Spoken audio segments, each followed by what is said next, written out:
Hey all, welcome back to the Real Life Pharmacology Podcast. I am your host, pharmacist Eric Christensen. Thank you so much for listening today. Go check out reallifepharmacology.com. You can get your free 31-page PDF on the top 200 drugs. Great study guide, great refresher if you're out in practice.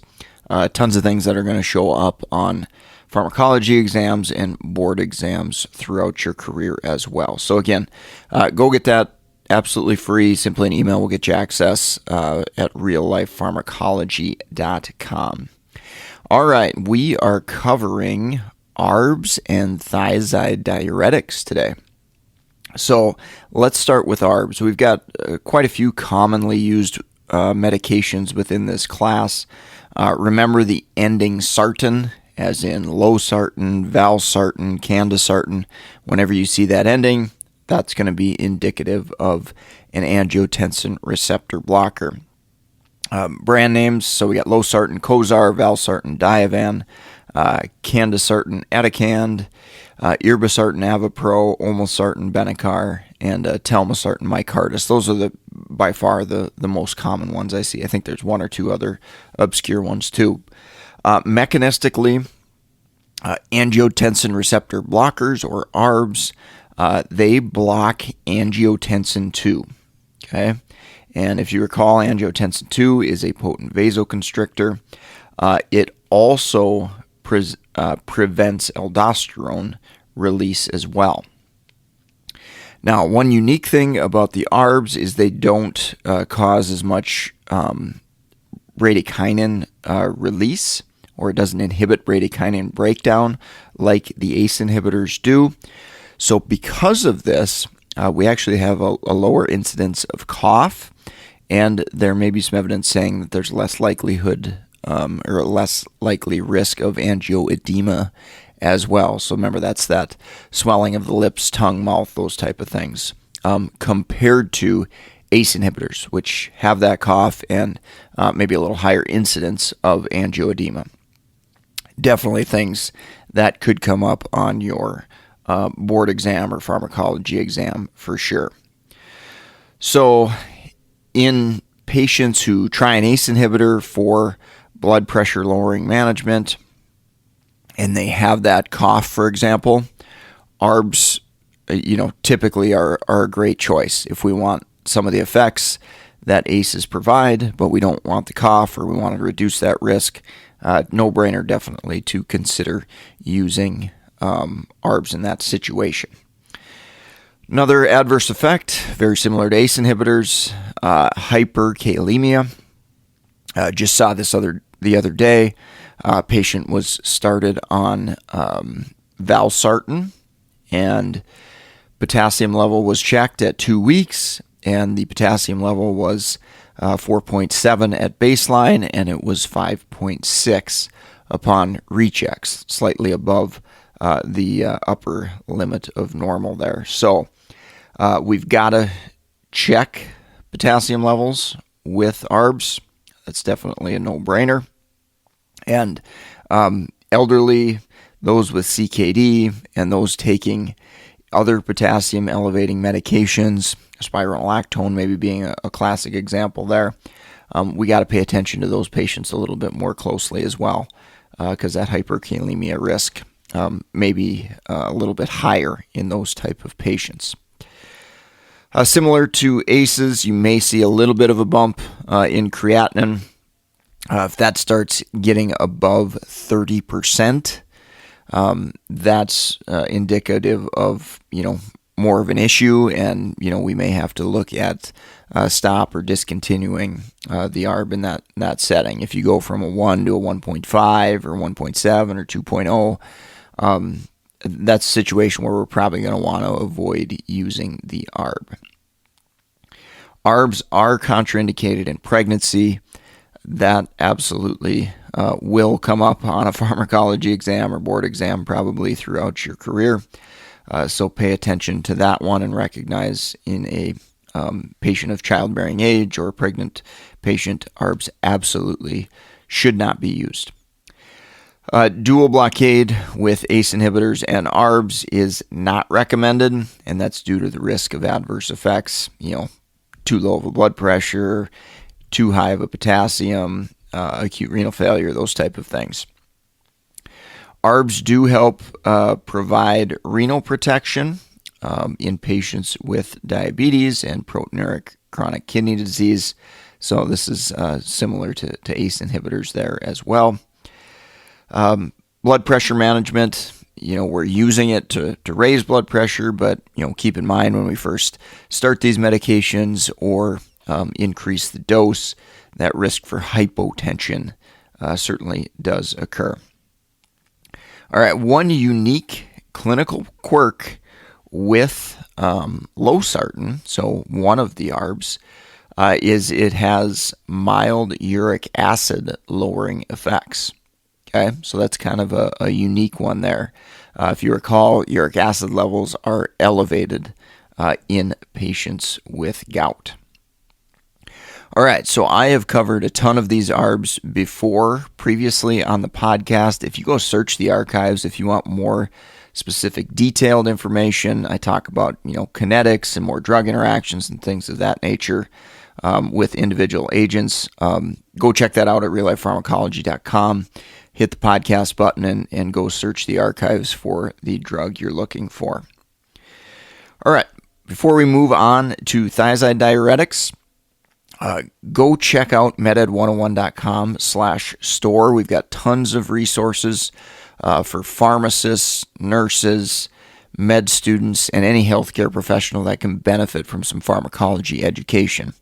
For pharmacists and pharmacy students specifically, we've helped thousands of pharmacists pass their board exams.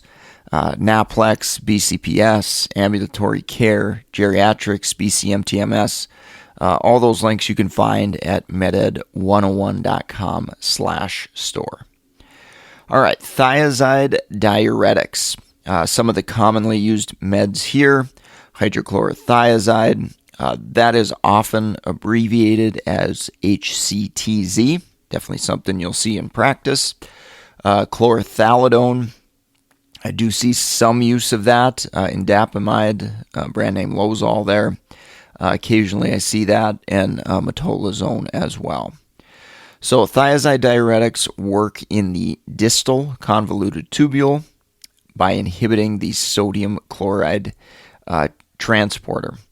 This leads to increased sodium and water excretion. Okay? So if you think about those vessels, if we get rid of sodium and water goes with it, we got a lower amount of fluid in those vessels. It's naturally going to lower blood pressure. Just like with ACEs and ARBs and calcium channel blockers, at this point, thiazide diuretics are considered a first-line hypertension option. They can help with, reduction of stroke. They can help with reduction of cardiovascular events. Hypokalemia, so the opposite of ARBs, so low potassium is a common adverse effect, and oftentimes you'll see thiazide diuretics used in combination with an ACE or an ARB. So we've got, one drug class trying to pull potassium up, and we've got the other trying to pull it down. And so, in theory, if we can even that out, that can be a good thing and help keep that potassium within normal limits.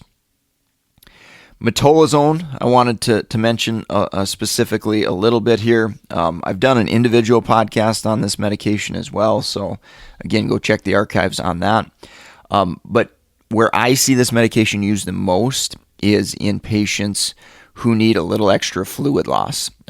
Maybe tends to be a little bit more potent of a fluid reducing type of agent. So in edema, in heart failure, excessive swelling and things like that, you'll see metolazone added, 1 to 2 times per week, every other day, even in some cases, to kind of add on and give that extra boost to a loop diuretic, which is being used to get rid of fluid or to pull fluid off the body. However, I will say when you add metolazone or potentially another thiazide diuretic or thiazide-like diuretic, when you use that in combination with loop diuretics, you can cause a pretty significant drop in potassium levels. So we're going to want to closely monitor those potassium levels, and oftentimes, more often than not, these patients need additional potassium supplementation. So pay attention to that, monitor for signs of hypokalemia, and certainly stay on top of those labs and making sure we're monitoring that. Thiazides can also cause hyponatremia, particularly in older adults shortly after initiation, and then thinking about other meds, SSRIs, carbamazepine. Those are two examples of drugs that can cause some hyponatremia as well. So we could have a little bit of an additive effect there. Hyperuricemia can occur because thiazides reduce uric acid excretion. So that can be a potential downside with using thiazide diuretics. Okay, so pay attention to our gout patients there, making sure that we're not exacerbating gout flares. Classic test pearl at maybe higher levels is thiazide diuretics actually increase calcium reabsorption. So thiazide diuretics can increase calcium levels. So that's kind of unique when you compare it to, let's say, loop diuretics, which tend to just about lower every electrolyte. Thiazide diuretics can actually raise calcium levels. So this may be helpful in preventing calcium-based kidney stones, because we're pulling that calcium out of the urinary tract system and we're putting it back into the blood. But if you've got a patient with hypercalcemia risk, thiazide diuretics could certainly worsen that. Thiazides may increase blood glucose. The clinical significance, I would say here, in hydrochlorothiazide 12.5 or maybe even 25, clinical significance probably isn't crazy strong, but I do think it is important to watch out for this in our patients who have diabetes and who are struggling with managing their blood sugars. Recognizing that thiazides could be bumping those blood glucoses up a little bit, I think, is important. As renal function declines, thiazides may be a little less effective than we would like. So generally, historically, that cutoff has been, GFR less than 30 mils per minute or creatinine clearance less than 30. So keep that in mind. If you don't see the response that you want to see in a patient, and they have a history of CKD, that may be one of the reasons there. Urinary frequency, huge challenge sometimes with patients. Okay, so I've seen patients stop their thiazide diuretic many times because of urinary frequency. When we kick out, more fluid into the urine, out of the body to lower that blood pressure, that's going to cause patients to have to go to the bathroom more. Some patients can tolerate this a little bit better and kind of get used to it and navigate it and those type of things. But it definitely is an important thing to ask about, and definitely can be a source of non-adherence, particularly if somebody lives very active lifestyle. They want to be busy, going out and doing things, and they don't want to be tied to a bathroom all day. So if thiazides cause that, that can be a reason for non-adherence. A couple other things, photosensitivity, mild sulfa-type reaction, cross-reactivity. This has been reported in the literature, so something to pay attention to there. That can easily be overlooked by folks. And clinically, from a kinetics standpoint, chlorthalidone and indapamide tend to have a little bit longer half-life. So, if you have that wearing off effect, or if there's concern for that, maybe if we're using hydrochlorothiazide, and you typically want to give these meds early in the morning, you typically don't want to do second dose later in the day, because you don't want them up at night having to go to the bathroom all the time. So, think about that. Chlorthalidone and dapamide may have a little bit longer action if somebody's not responding to hydrochlorothiazide appropriately. Probably one of the biggest advantages of hydrochlorothiazide is it comes in a ton of combination pills, with ACEs and ARBs and things like that. So, we can just take one pill and actually get two medicines in that. So that's an important thing to remember, and a nice thing about hydrochlorothiazide there as well. All right, if you're looking for more specifics on specific meds within some of the meds I talked about today, I've got tons more on drug interactions, kinetics, dosing.